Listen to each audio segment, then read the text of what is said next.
Welcome to Bible Study with Faith. I'm about to go to the gym and then head out to work, but before I do, I'm going to read the Bible out loud to you in a way that's easier to understand. This is the book of Exodus, and we are on chapter 34.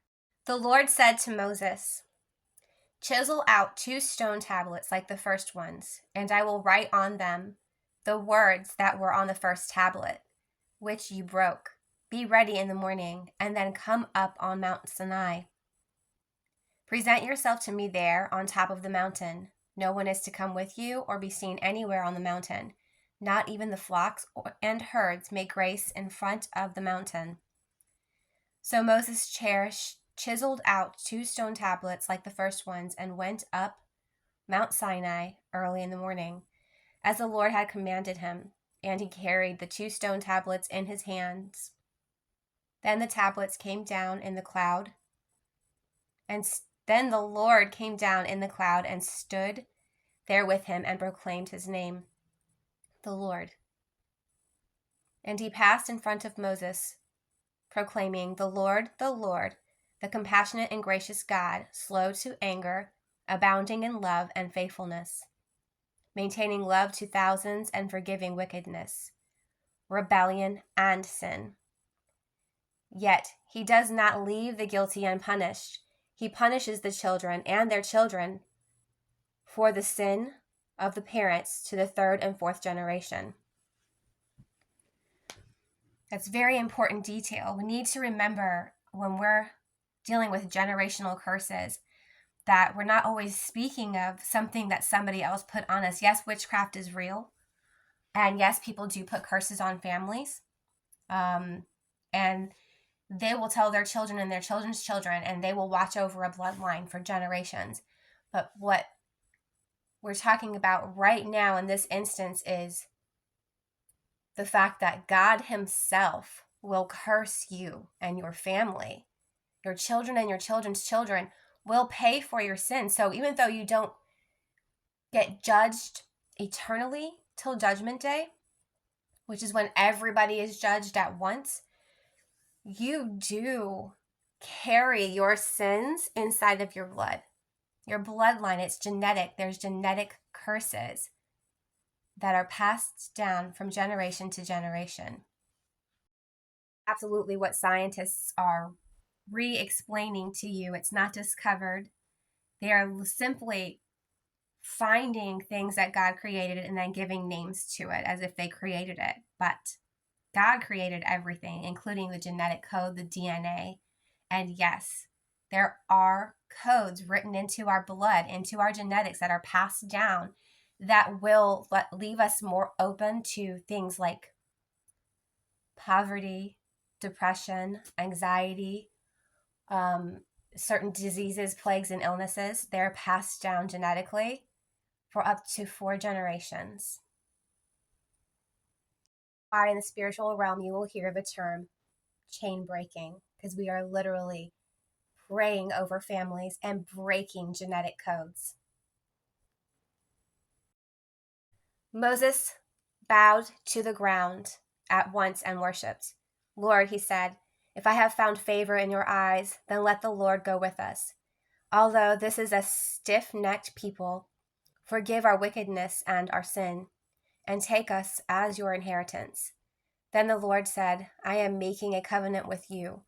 Before all your people I will do wonders never before done in any nation, in all the world. The people you live among will see how awesome is your work that I, the Lord, will do for you. Obey what I command you today.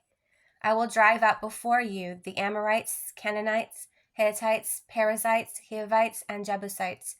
Be careful not to make a treaty with those who live in the land where you are going, or they will be a snare among you." So he's telling him that he's going to go ahead of them, even though he told him that he wasn't going to because he was really angry. He calms down and realized that he needs to be there for his people, like he said he was going to be no matter what.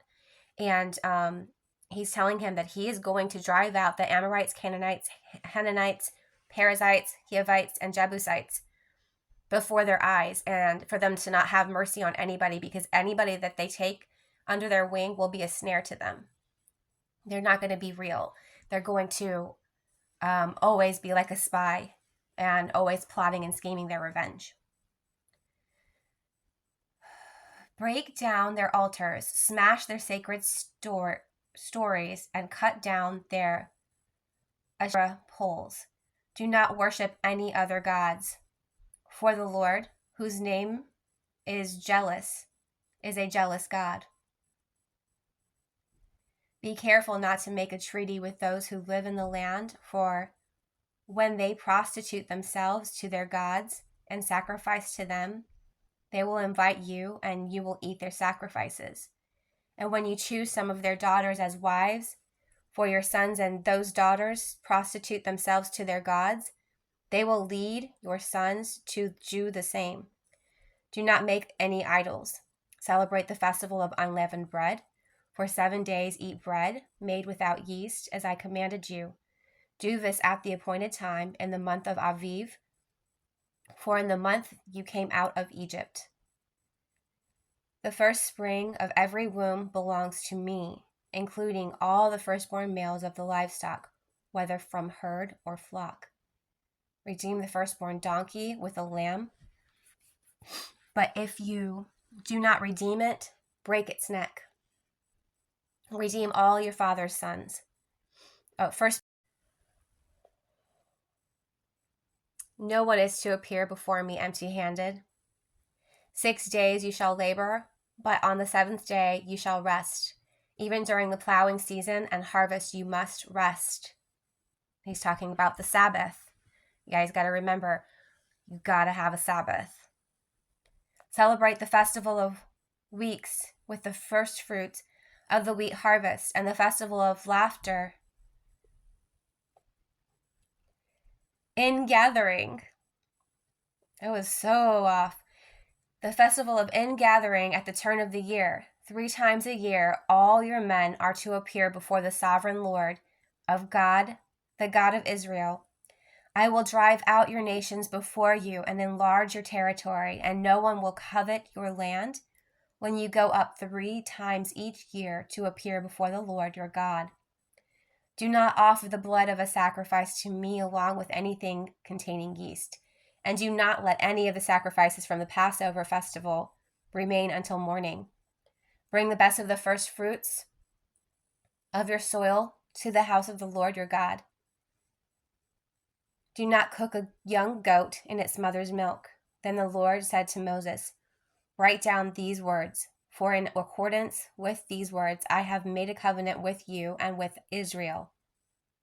Moses was there with the Lord 40 days and 40 nights without eating bread or drinking water. And he wrote on the tablets the words of the covenant, the 10 commandments. When Moses came down from Mount Sinai with the 2 tablets of the covenant law in his hands, he was not aware that his face was radiant because he had spoken with the Lord. When Aaron and all the Israelites saw Moses, his face was radiant, and they were afraid to come near him. But Moses called to them, so Aaron and all the leaders of the community came back to him, and he spoke to them. Afterward, all the Israelites came near him, and he gave them all the commands the Lord had given him on Mount Sinai. When Moses finished speaking to them, he put a veil over his face. But whenever he entered the Lord's presence to speak with him, he removed the veil until he came out. And when he came out and told the Israelites what he had been commanded, they saw that his face was radiant. Then Moses would put the veil back over his face until he went in to speak with the Lord. So there was an absolute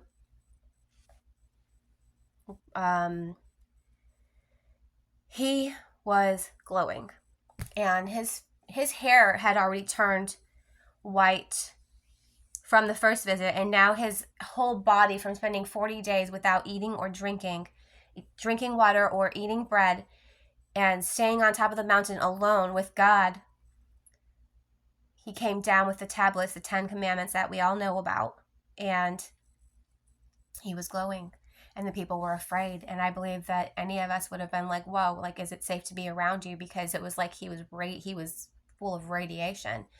But he just put a veil on, and the people came around, and he told them everything he was supposed to say, because Moses' job, his purpose in life, is to be the mouthpiece for God, to be his messenger here on earth. And so far, he's doing a pretty good job. So I look forward to reading the next chapter with you. If you want to catch up, read Exodus 1 through 34. And if you don't want to read, I can do the reading for you. Just find me on YouTube at Jesus is a DJ, all one word. Don't forget to like and subscribe.